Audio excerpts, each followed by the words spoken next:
My dear listeners, this is an original sci-fi story I wrote for you.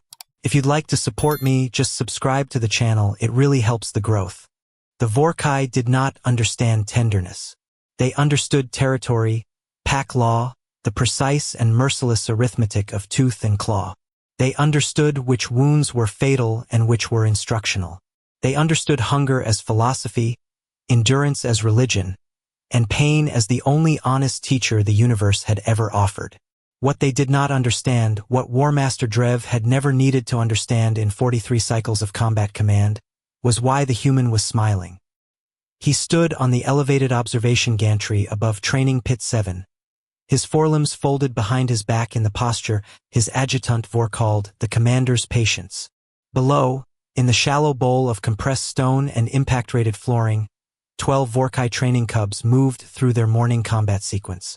Each one stood a full head taller than the human woman who walked among them. Each one massed 3 times her weight minimum. Each one had been born with retractable dewclaw arrays that could open a standard pressure hull door if the angle was right. The human, Tessa Kinsley, was currently standing in the middle of their drill formation correcting the shoulder rotation of a cub named Garak, who was twice her height and already showing the beginning of his secondary Feng Rou. She corrected his posture with her bare hands. She was still smiling. "She's going to get herself killed," said Vor, from his position to Drev's right. Vor had served as his adjutant for 11 cycles and had the particular talent of stating true things in tones that made them sound like prophecy. One of the cubs will misread a proximity cue and take her arm off at the elbow. "The elbow?" Drev repeated, tasting the word like something foreign. "It is the joint of the forelimb at mid-length," Vor said helpfully. "I know what an elbow is." Drev had studied human anatomy in preparation for this arrangement. It had been unsettling reading. Humans were soft in the ways that mattered and hard in the ways that didn't. They had no natural armor. Their skin could be opened with a sharpened stone. Their bones, while surprisingly dense for their mass, were nowhere near the layered density of Vorkai skeletal structure. They healed slowly by Vorkai standards. They needed rest with a regularity that the pack found both baffling and faintly contemptible. "She knows the risk."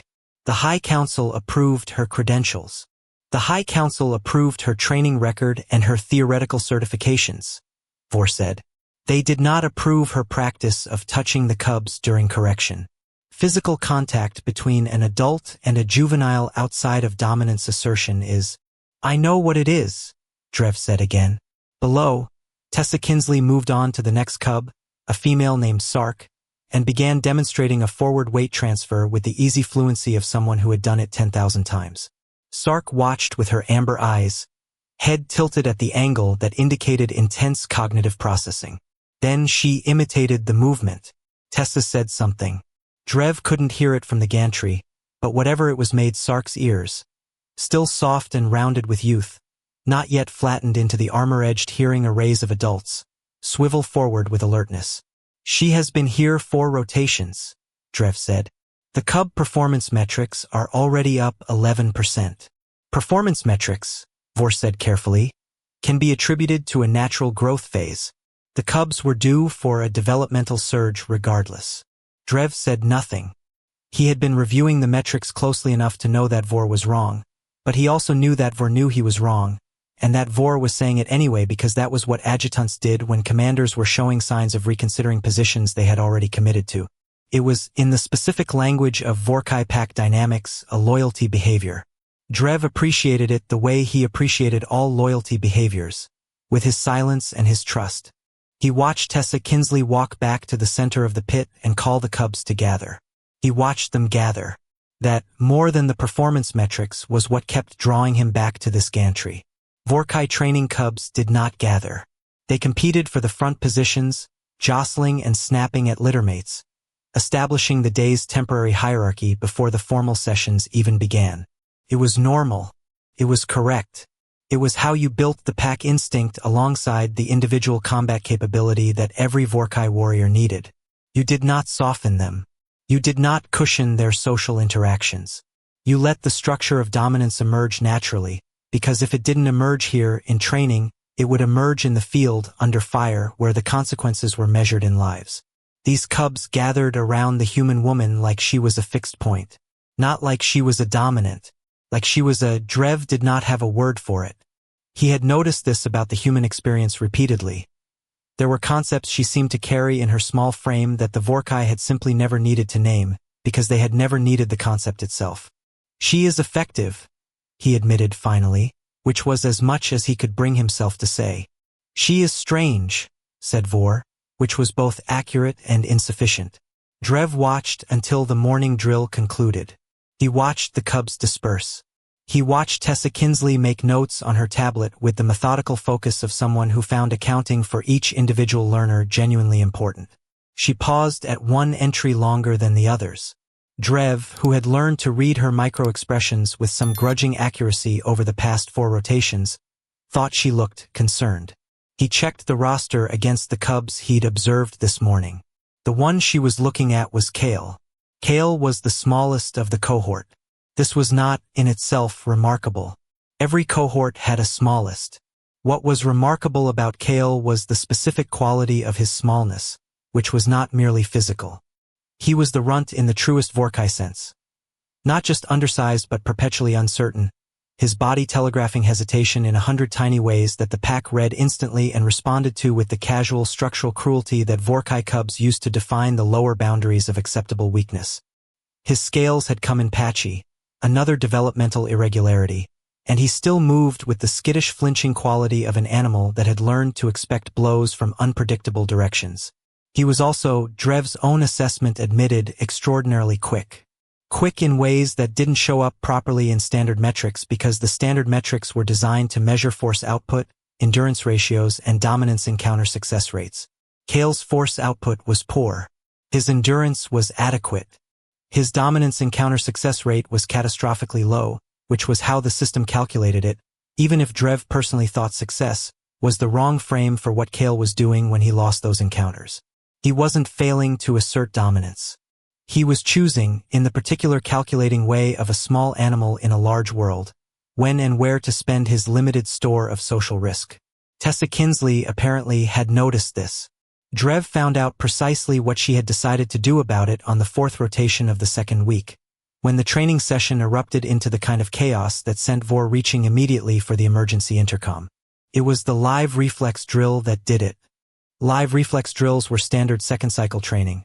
The cubs wore partial armor, combat stimulators were activated, and they worked through an advanced sequence of attack and response patterns designed to develop the instinctive reaction speeds that would eventually become, in full adults, the thing that kept them alive in close-quarters combat. The stimulators delivered a genuine impact response to simulate the effect of taking a hit. Not lethal, not even particularly damaging, but sharp and real and unpleasant enough to demand respect. Kale had been doing well. This was the thing that made it worse, somehow. He had been doing well, better than his usual, his small frame moving with the coiled efficiency that Drev had started to recognize as his actual baseline when he wasn't suppressing himself to avoid looking threatening to larger cubs. He'd gotten through 8 of the 12 sequence patterns. On the 9th, Garak, the largest cub, broad and confident and not deliberately cruel but possessed of the casual recklessness of those who have never needed to calibrate their force carefully, came around the edge of the obstacle course at full sprint and hit Kale from the side at a vector that was simply not in the pattern design. It was an accident. Completely an accident. Kale went down hard. His right rear flank hit the impact floor at a bad angle.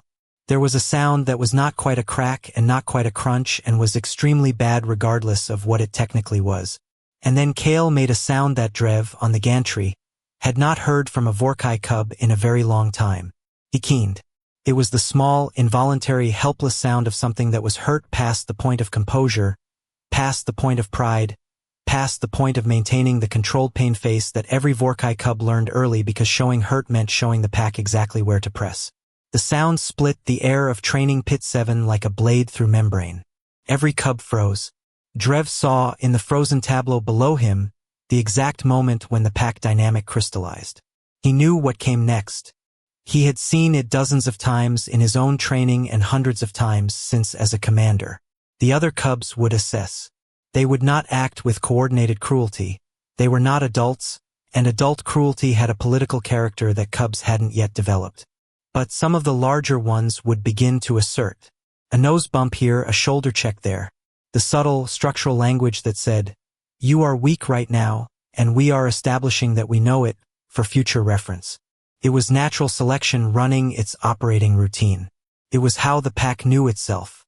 Tessa Kinsley had crossed half the distance between herself and Cale before his keen had finished resonating. Drev's hand found the emergency intercom. He held it without activating it. Watched. She reached him. She dropped to one knee beside him, an act that brought her face level with his, which was itself a strange thing, because it made her smaller than him even though she was supposed to be the authority figure, and every Vorkai instinct said that was wrong, and she put her hands on him. Both of them. One on his shoulder, one carefully near but not touching the flank that had taken the impact, reading the injury with a touch that was confident rather than tentative. "Cale," she said. Her voice was quiet but it carried. "I'm here. Talk to me. Where does it hurt most?" Cale's eyes, golden, wide, blown huge with shock and pain, fixed on her. He was shaking finely all over, the controlled full-body tremor of a Vorkai in acute pain response. He would not, Drev noted, meet the eyes of any of the other cubs, who were still frozen in their places at the periphery, watching with that specific Vorkai stillness that could mean anything from assessment to ambush. Cale's voice broke. He tried again. "My flank. The lower flank seam." "Okay," Tessa said. "Okay. That makes sense given how you landed. It might be a stress fracture on the scale plate that would heal cleanly. It might be a muscle pull. We're going to find out." She was already opening the field medkit that she wore on her hip, the one that Drev had initially found baffling. The Vorkai had medical facilities. They had dedicated medical staff. Carrying a personal medkit was the behavior of someone who expected to encounter injuries in circumstances where waiting for proper medical response was not acceptable. He had thought, originally, that it was a symptom of the human's inherent physical vulnerability. She was soft, she got hurt easily, of course she carried remedies at all times. He was beginning to understand that it wasn't about her. She ran a field scanner over the injury site. "Read the results." Her expression shifted in a way Drev had come to classify as controlled concern.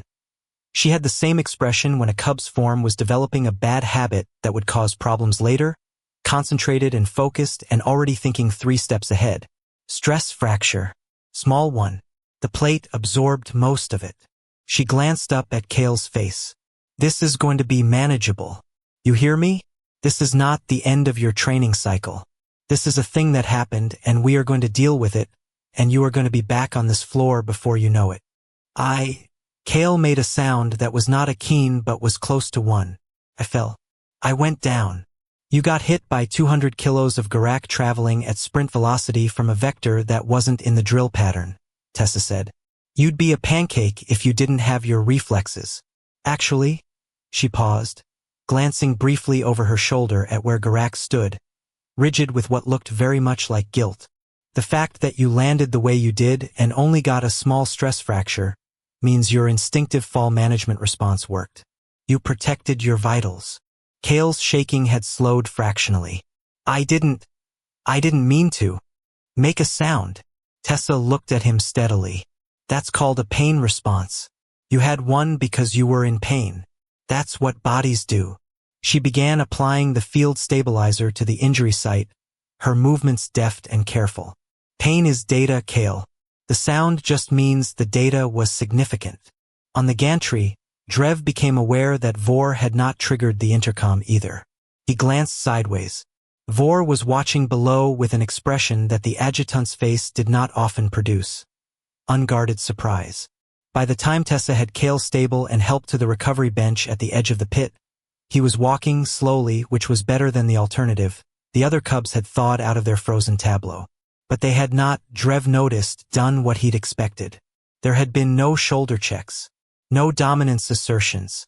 They had simply watched, in the particular focused way they used when absorbing training material, as the human moved through the process of assessment and stabilization and reassurance with the same methodical fluency she applied to everything else she did in this facility. Then she had turned back to them. "All right," she said, her hands clean, her kit resealed, her voice returning to the register she used for instruction. "We're going to talk about what just happened, because what just happened is a training scenario. She looked at Garak specifically. Garak, to his credit, did not look away. Not for Kale. For all of you. Who can tell me the first thing that went wrong in that sequence? There was a beat of silence that was not the silence of Cubs refusing to engage but the silence of Cubs thinking. Sark raised her forelimb. Garak's approach path deviated from the designated drill pattern. Correct. And why is that significant? Because deviating from the designated pattern creates unpredictable collision risk for other participants. Correct. And in an actual field engagement, Tessa let the question hang.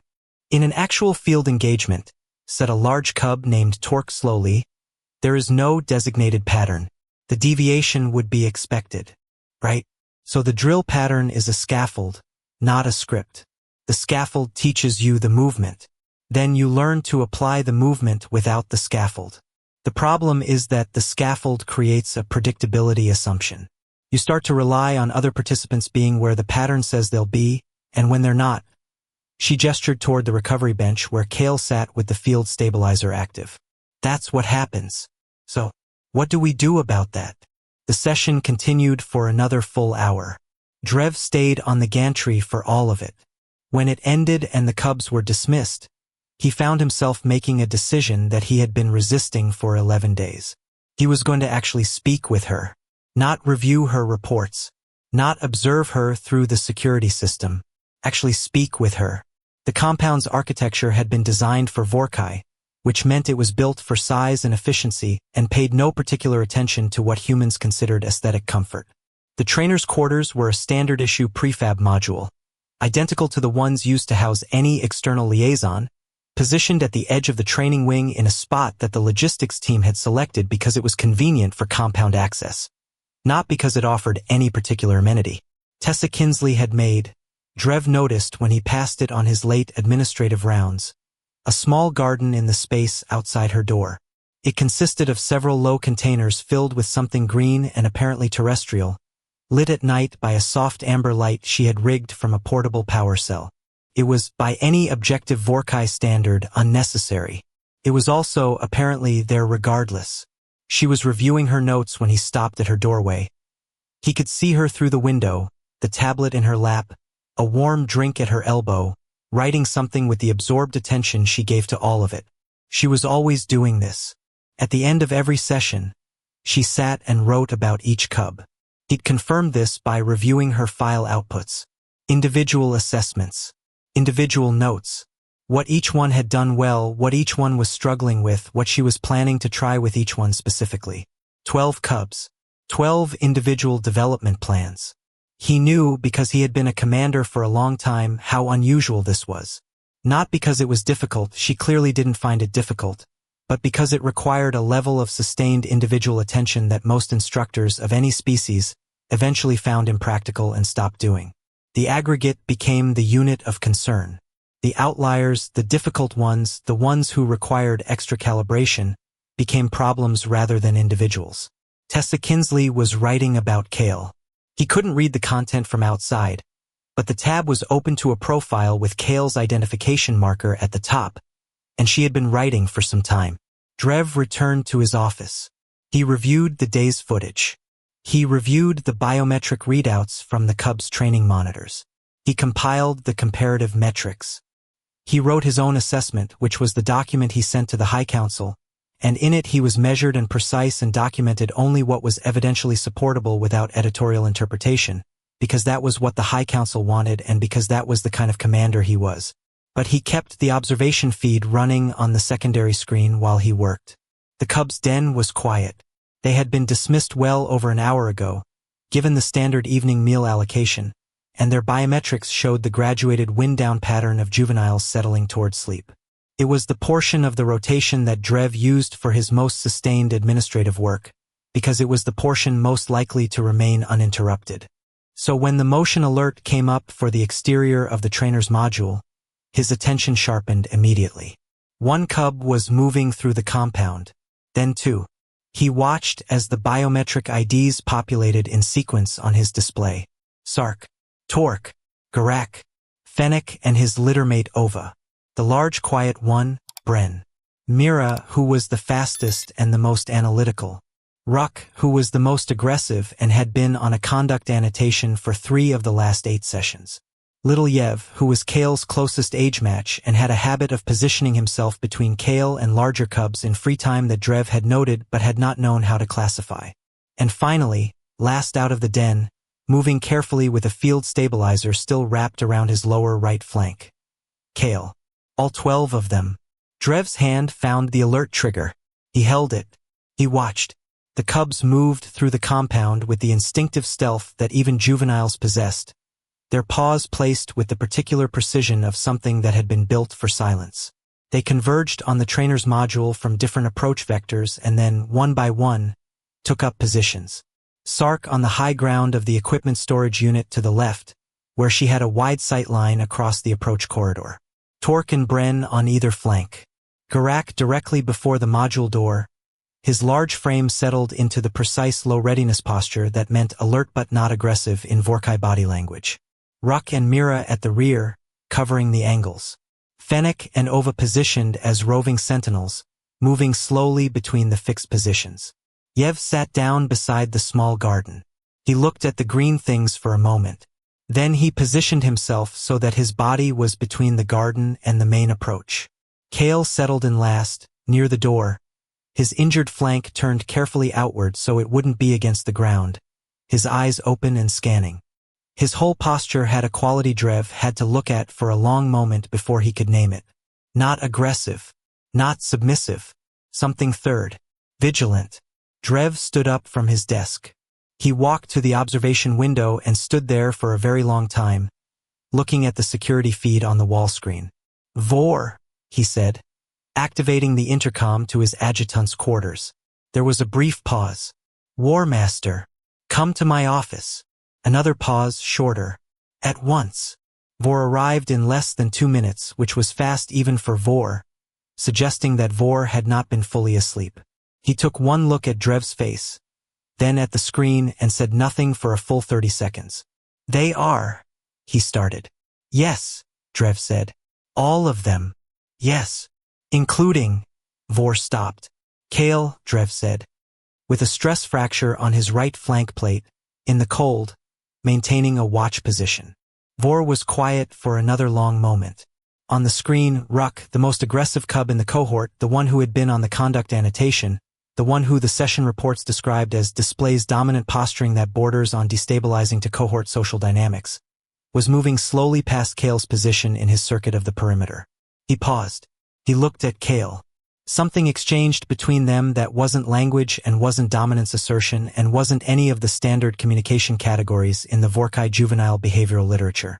Ruck moved on, but he shortened his circuit to pass by Kale more frequently. This isn't in the behavioral models, Vor said finally. No, Drev agreed. It isn't. Juveniles don't. Vor stopped again. Started again. The precedent literature. The early pack formation studies. None of it describes this pattern. I'm aware. She did something to them. Drev looked at his adjutant for a moment. Go to sleep, Vor. I'll review it in the morning. Vor left. Drev stayed. The moons moved through their arcs. The amber light of Tessa Kinsley's portable lamp glowed steadily through her window. At some point it went out. She had gone to sleep without apparently being aware of what stood vigil outside her door. Around what Drev estimated was the 3rd hour, Kale's head began to list to one side.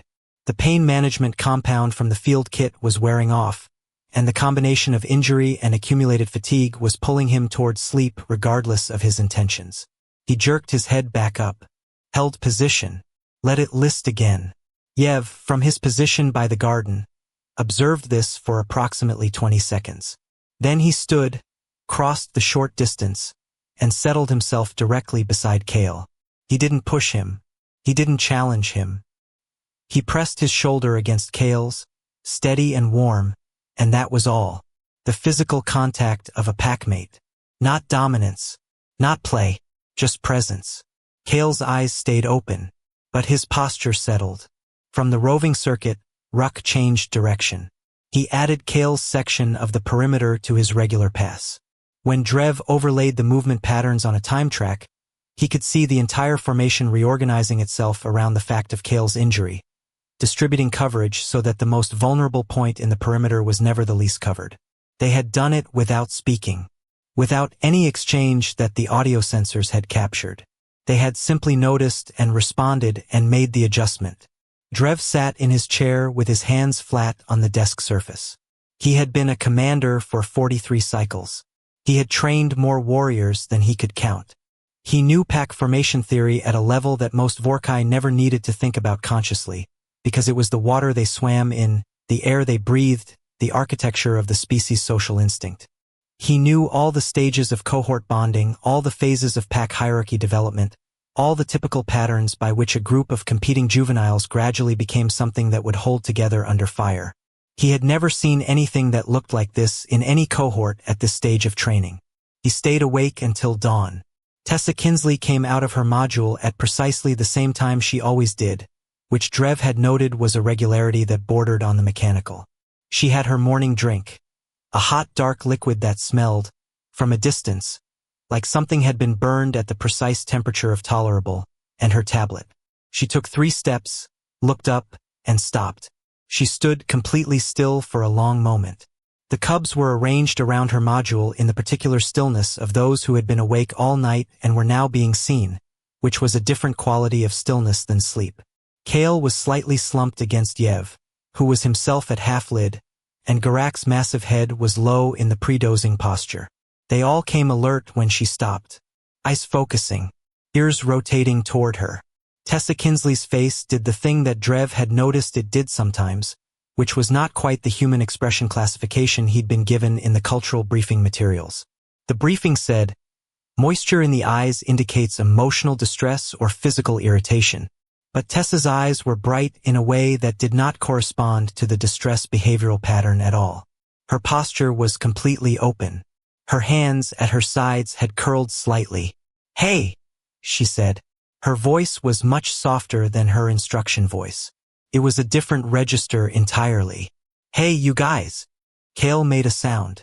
It was the small, rolling sound that Vorkai cubs made when greeting a pack senior they trusted, not a formal acknowledgement sound, not a submissive vocalization, something between the two, something that existed in the lower registers of the social vocabulary.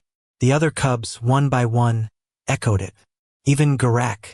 Even Ruck, who, in 11 days of training, had made that sound exactly once, directed at Drev himself during a formal inspection. Tessa set her drink down on the edge of the nearest equipment cradle and crossed to Kale. She knelt down the same way she had in the pit, making herself smaller, bringing her face level, and looked at him with an expression that Drev, watching from the gantry window, was beginning to think he might actually be able to name. Not concern exactly. Not affection exactly in the way the briefing materials used the term. Something that encompassed both and was directed outward with a specificity and a steadiness that felt to him, even from a distance, like a structural force. She checked his field stabilizer. She ran the scanner briefly over the injury site. She said something quiet that the external audio didn't catch. Kale flexed his flank carefully and made the sound again. "Good," she said. "Loud enough now for the audio to pick up. That's healing on track." She stood and looked at all of them. "Now, I want you all to know that I am—" She paused, swallowed, started again with the precise cadence of someone choosing words carefully. "I am genuinely moved. I don't have a better word for it than that. What you did is something I want you to know I see." The cubs watched her. "But," she said, and her voice returned to the instruction register, "you are also all going to go get food and then sleep because you have a 2-hour session starting at third bell and I will not run drills with a cohort running on no sleep. Go." "That is an order." They went. Drev met her in the corridor outside training pit 7:40 minutes later. She was reviewing the morning's session plan, stylus moving steadily across her tablet screen. When she heard his step, her hearing was less acute than a Vorkai's, but she had clearly learned to identify his particular gait pattern. She looked up. "War Master. Dr. Kinsley." He stopped. He was not, he found, entirely certain how to begin. This was not a sensation he was accustomed to. He opted for the approach that had served him longest, directness. "You are aware of what the cubs did last night." It was not a question. She knew the compound was monitored. "Yes," she said. This is outside the behavioral parameters for a cohort at this stage of development. Yes, she said again. She waited, with the patient quality of someone who understood that he was working toward something and was giving him the space to get there. What did you do, he said, to produce this outcome? Tessa Kinsley looked at him for a moment. She tucked the stylus behind her ear, a human gesture he had catalogued without understanding until he realized it meant her hands were free, that she was giving the conversation her full attention. I didn't produce it, she said. They did. Dr. Kinsley. No, I mean that specifically. I didn't set out to teach them to do that. What I set out to do was treat Cale as a person when he was hurt. The rest was them.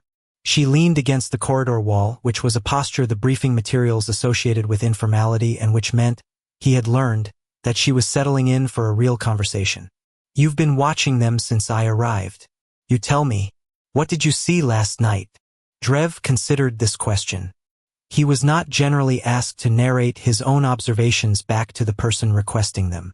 I saw a cohort that was, by any established behavioral model, at least 3 developmental stages ahead of its age cycle peers in terms of cooperative formation instinct. He paused.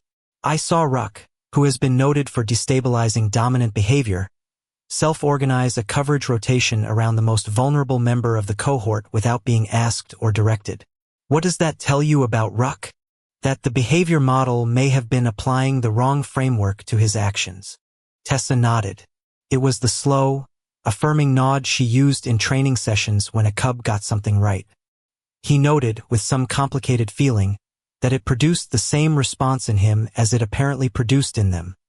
A small, involuntary alignment toward her attention. The dominant behavior you see from Ruck. In your model, what's it trying to establish? His position in the hierarchy. His safety from challenge. His right to pack resources. Right? He's trying to establish that he's strong enough not to be pushed around. She looked at him steadily. And what did he decide to do last night instead? Drev was quiet for a moment. He demonstrated his strength by using it to cover a weaker packmate's vulnerability. Yes. Tessa's voice was not triumphant. It was quiet and even. That didn't require me to teach it to him. It was already there. What I did was create a context where that expression of strength was possible. Where it was visible. As what it actually is. She picked up her tablet again. You called her weak. My softness. You thought it would contaminate them. I didn't use that specific. War Master. There was not a smile exactly on her face, but something close to one. I've been reading your session notes. You file them into the same archive as my own reports. He had not known she was reading his notes. He noted this for future operational awareness. I questioned whether your methods were appropriate for the kind of warriors we need them to become. I know. And I want to tell you something about that. She straightened. The most effective warriors I've ever worked with, human, Vorkai, anyone, are not the ones who fight because they're the biggest. They're not even the ones who fight hardest when they're winning. She looked at him with the directness that he had come to understand was not a dominance display but something closer to genuine, unfiltered regard. They're the ones who fight when everything has gone wrong and they're hurt and they're exhausted and there's nothing in the equation that says survival is likely. Those are the ones who win wars. And those are almost always the ones who had someone in their corner when they were down. The corridor was quiet for a moment. Cale, Drev said. Cale is going to be extraordinary, Tessa said. There was no hesitation in it. No caveat. Not despite his size. Not despite the injury. He's going to be extraordinary because he knows how to function in the red zone. He's been in the red zone his whole life. He just needed someone to show him that being in the red zone doesn't mean you're done. Drev considered this. He considered the data. He considered the image, which he could see as clearly as if the security feed were still running, of Ruck shortening his patrol circuit to pass more frequently by Cale's position, of Yev pressing his shoulder against his packmates without a word, simply to be there. You are changing them, he said. No, Tessa said. She was already turning back to her session notes, stylus out again, moving toward the pit door. I'm just showing them what they already are. Evolution doesn't stop, War Master. It just keeps looking for better solutions. She glanced back at him, over her shoulder. Empathy is a better solution. What happened in the weeks that followed was not dramatic. Drama, Drev was beginning to understand, was not how Tessa Kinsley worked. She was not interested in moments. She was interested in patterns. She returned every day to the same work. The drills, the corrections, the individual notes, the quiet attention paid to each cub as a specific entity with specific strengths and specific challenges. She did not repeat the gestures of care. She did not perform them. She simply continued to provide them steadily, with the consistency of something structural rather than exceptional. The cohort changed around this consistency the way water changes stone. Not in moments you could point to, but in the cumulative direction of everything. Kale's injury healed. He returned to full training on schedule, which was exactly when Tessa had said he would. He returned without the flinching quality he had carried before, or rather, and Drev tracked this carefully in the observational logs, with the flinching quality directed outward rather than inward. He still moved with caution. But now the caution was the caution of calculation rather than fear. He was reading the environment, not trying to disappear into it. Ruck's conduct annotations stopped. Not because Ruck became less assertive, he remained, in terms of raw competitive energy, the most aggressive cub in the cohort, but because the aggression began to organize itself into productive vectors. He stopped snapping at smaller cubs in free time. He started, instead, pushing them harder in drills, which they resented in the moment and benefited from immediately after. Tessa spoke with him about it once that Drev observed, a 10-minute sidebar after a session in which she said very little and listened at length. Ruck came back to the floor that afternoon and drilled with a focus that made his metrics spike so sharply that Drev had to check the calibration on the monitoring system. Sark developed a verbal analysis habit during drill review that Tessa actively encouraged, until the cub was providing mid-session real-time assessment of the group's pattern deviations that was, honestly, better than what Drev's own training officers managed. Sark was not larger than average. She was not the fastest. What she was, with the right encouragement, was deeply structural in her thinking. She saw the shape of things. Tessa put her in a position to use that. Garak, who had carried the weight of what he'd done to Kale with the slightly collapsed posture of a large creature that knows it's been careless, came back from it not by being forgiven. Tessa didn't forgive him in any formal way, didn't make an event of it, but by being given immediate opportunity to demonstrate the lesson learned. She built a drill sequence in the week after the accident that required precise partner coordination between the largest and smallest members of the cohort, Garak and Kale. She monitored it without commentary. They found their own way through. By the end of the session, Garak was adapting his movements with a calibration he'd never shown before. Drev watched all of it. He wrote all of it into his reports. He found himself, after 3 weeks, writing more interpretive material than he had in the previous 3 years combined, which the High Council's review panel flagged as an anomaly in his reporting pattern. He responded to their inquiry with the statement that the training situation was producing anomalous data and that accurate reporting required interpretive expansion. He did not tell them that he had started arriving at the observation gantry earlier than his schedule required, because he found himself not wanting to miss anything. The night she found him on the gantry was 6 weeks in. He had stayed later than usual, reviewing session footage from the afternoon that had included a scenario drill with a level of tactical creativity from the cohort that he wanted to analyze in detail. He had not expected her to come up. She did not have access to the gantry. It was a command-level observation position, but he had evidently failed to secure the access door after his entrance, which was an operational lapse he would have disciplined any subordinate for. She had a warm drink. She had her tablet. She looked at him with the expression that was not quite a smile and said, "Good footage today, wasn't it?" He decided that the access lapse was less important than the conversation. "The flanking maneuver Kale coordinated with Mira in the second scenario," he said. "Walk me through your read of it." She walked him through it. They stood on the gantry together for an hour, looking at the empty pit below, and he asked questions and she answered them, and occasionally she asked him questions and he answered those. It was not a debriefing exactly. It was not a social interaction in any category he had a clean name for. It was something more like thinking together, which was a thing he had not done with another person since his tactical partner of the previous decade had been transferred to the Eastern Fleet. The High Council is going to want a full presentation at the end of the training cycle, he said at one point. I know. I've been preparing the metrics package. The metrics will not capture everything that has happened in this cohort. She looked at him sideways. No, she agreed. They won't. I am considering submitting a supplemental qualitative assessment. That would be unusual for you. Yes, he said. There was a silence that was not uncomfortable. Below, the empty training pit held the compressed memory of everything it had witnessed. Drev looked at the impact marks on the floor where Kale had fallen, still faintly visible 6 weeks later. Why did you do it? He asked. Come here.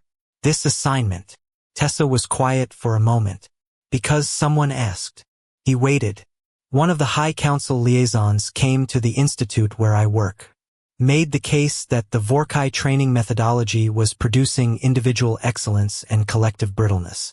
Warriors who could fight extraordinarily well alone and adequately as a coordinated unit but who, she paused, who couldn't hold together when things went genuinely wrong, when the expected structure failed, when casualties were mounting and the plan had dissolved and there was nothing left but whatever they'd built in the spaces between. And you believed you could address that. I believed I could try. She looked at him. I've never trained Vorkai before. I've trained human marines, Chelrak border guards, the Asani auxiliary fleet. Every species I've worked with, the pattern is the same. The methodology that produces the best warriors under worst-case conditions is the same. You have to build trust into the foundation. She turned back to look at the pit. Not compliance. Not hierarchy respect. Not even loyalty in the formal sense. Trust, which requires being seen. Specifically seen. Not as a unit element. As a specific entity whose presence in the group matters. Drev was quiet for a long time. Kale, he said finally. Kale was the obvious case, she agreed. He was being disappeared. Gradually, by the social dynamics, being rendered functionally invisible except as a data point. And the thing about invisible members of a combat unit is that they are the first to go wrong in the field, because they've never been given reason to believe their specific survival matters to the group. So they don't fight for the group, they fight for themselves, which is a smaller and more fragile thing to fight for. And now Kale knows that 12 other members of his cohort will hold the line for him specifically. He watched it happen. He felt it. She glanced at him. How do you think he's going to fight 5 cycles from now, when he's a trained warrior in a field engagement and things are going badly? What does he have in him that he didn't have 10 weeks ago? Drev thought about the image of Kale in the small hours of the night, injured, holding his watch position against the pull of exhaustion and pain medication, while Yev pressed his shoulder warmly against his. He thought about what had been in Kale's posture then. The word he had come to, vigilant, not afraid, not diminished by the vulnerability or the hurt, simply carefully alert. Resilience, he said. Tessa nodded. There you go. The High Council presentation happened at the end of the formal training cycle. Drev stood before the assembled council with the metrics package and the supplemental qualitative assessment and presented both with the kind of measured military precision that the council had come to expect from him. The metrics spoke for themselves. The cohort's performance indicators were elevated across every standard measure and several non-standard measures that Drev had added to the assessment framework because the standard ones were no longer sufficient to describe what was happening. The qualitative assessment was 3 times longer than anything he had submitted before. The council asked him, at one point, whether the human trainer's methodology posed any risk of softening the combat capability of the cohort. It was the question he had known was coming. It was, in fact, almost exactly the question he had asked in his own head, standing on the gantry on the first day, watching Tessa Kinsley smile at cubs who could have taken her apart with very little effort. He thought about how to answer it. He thought about Ruck, who had been the most aggressive and destabilizing element of the cohort and who was now the cohort's most reliable anchor under pressure because he had found a way to direct his aggression toward something instead of simply generating it outward. He thought about Sark, who had developed a tactical analysis capability that was going to make her a significant operational asset in any command structure that had the sense to use it. He thought about Garak, who was not less powerful but was now powerful with precision rather than casualness, because he had learned the cost of carelessness and the better path through. He thought about Kale. No, he said. The risk is in the opposite direction. The council looked at him. The methodology has not softened this cohort, he said. It has hardened them in the ways that standard training methodology does not reach. The capacity to maintain unit cohesion under conditions of extreme stress, loss, and operational failure. The capacity to prioritize mission success over individual dominance assertion. The capacity to perform at full function even when injured or compromised, because the unit support architecture means individual vulnerability does not produce individual isolation. He paused. These are the capabilities that determine whether a warrior survives first contact with genuine adversity. The standard metrics have never been designed to capture them because we assumed they developed naturally from pack instinct. Dr. Kinsley's work suggests they do not develop naturally from pack instinct as trained under our current methodology. They develop from something else. The council was quiet. From what? Said the High Counselor Varek finally. Drev thought about standing on the gantry in the small hours of the night, watching 12 cubs hold vigil around a prefab module where a small human woman slept, unaware and trusting. He thought about the quality of Kale's eyes when Tessa knelt beside him in the training pit and said, "I'm here. Talk to me. Where does it hurt most?" "From being treated as worth protecting," he said, "and from learning by example what it looks like to protect." The last morning of the formal cycle, Tessa Kinsley's module was surrounded before dawn. She didn't know they were there until she came out, and then she stopped dead the same way she had the first time, with her morning drink in her hand and her tablet under her arm, and looked at 12 young Vorkai arranged in a loose formation in front of her door. They were not in a defensive perimeter this time. They were in parade formation, the formal one. The one that was taught in week 8 and that required precise spacing and a specific posture that communicated, in the elaborate physical vocabulary of the Vorkai military, a specific thing, acknowledgement of a superior who had earned respect not through force but through demonstrated excellence. Kale was at the front. His injury was long healed. He stood at his full height, which was not the height of Garak or Torque or Bren, but was entirely his own height, completely occupied, not hedged or halved. His eyes, golden and clear, were fixed on her face. He made the rolling vocalization that meant pack reading to a trusted senior. The others followed it. The sound filled the early morning of the compound with something that Drev, watching from the gantry for the last time, had no existing category for. It was not military in character. It was older than that.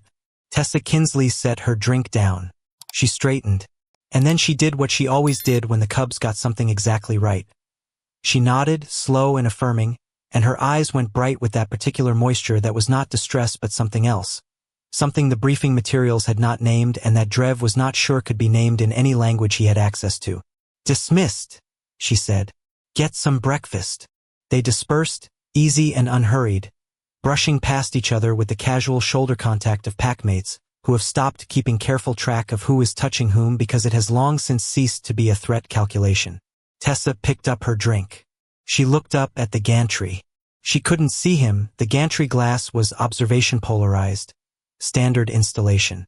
But she looked up anyway, in the precise direction of where he stood, as though she knew. He thought she probably did. Drev filed his final report 3 cycles later. It was the longest document he had submitted in 43 years of command. In the conclusion, he wrote the following. The training methodology employed by Dr. Tessa Kinsley of the Joint Species Combat Institute produced measurable outcomes in excess of any projections submitted at the cycle's commencement. The cohort designated training 12 achieved performance metrics that exceed the average of the previous 6 cohort cycles in all standard categories, and in 4 supplemental categories added to the assessment framework at this reviewer's recommendation.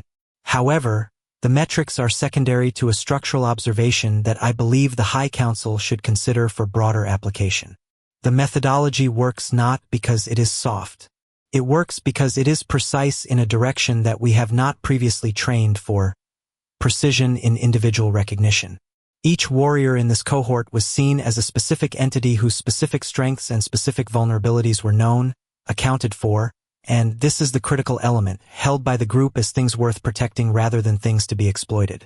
When a warrior knows this about the unit they belong to, the unit does not need to enforce cohesion. Cohesion is chosen. Chosen cohesion is structurally stronger than enforced cohesion by an order of magnitude that I have observed but cannot quantify, because we have not been measuring it. We should begin measuring it. I will note for the record that the cohort's lowest-ranked member by initial assessment metrics is, in my evaluation, its most significant long-term asset. This is not a small finding. It suggests that our initial assessment methodology systematically discounts a specific profile of warrior capability, the kind that operates most effectively under the worst conditions, precisely because it has never had the luxury of training for the best ones. I recommend the continuation of Dr. Kinsley's contract for a minimum of 3 additional training cycles, and the immediate convening of a curriculum review panel to evaluate the integration of her methodology into the standard Vorkai Marshall training framework. The mathematics of survival are more complex than our current models account for. It is my considered assessment that the humans understand aspects of these mathematics that we have not yet learned to see. I recommend we begin paying attention. War Master Drev, Vorkai 1st Combat Command, 43rd Cycle. Outside, in the training yard, Training Cohort 12 ran their morning drills in the pale light of early rotation. They moved with the fluid precision of something that had been built well from the inside out. Not just the mechanics of combat, but the something underneath the mechanics, the thing that made the mechanics matter. Kale kept pace with the others. He had always been quick. Now the quickness had room to express itself fully, unhedged by the learned contraction of a small creature managing its visibility in a large world. He was not the largest. He was not the loudest. But when the formation shifted and the pattern changed and something unexpected entered the drill, a variable Tessa had introduced because she always introduced variables because she was absolutely serious about the scaffold versus the script, it was Kale who read it first, who called the adjustment, whose voice the others followed. When he stumbled on a turn, one moment of imperfect footing, nothing significant. Yev's hand was at his elbow before he'd finished not quite falling. Not to catch him. He hadn't needed catching. Just there. Contact. Presence. Kale didn't break stride. On the gantry above, Drev stood with his hands folded behind his back and watched. And in the small office at the edge of the training wing, surrounded by 12 individual development plans and a warm drink going cold at her elbow, Tessa Kinsley wrote her notes for the next cycle. She wrote about each of them specifically. She always did.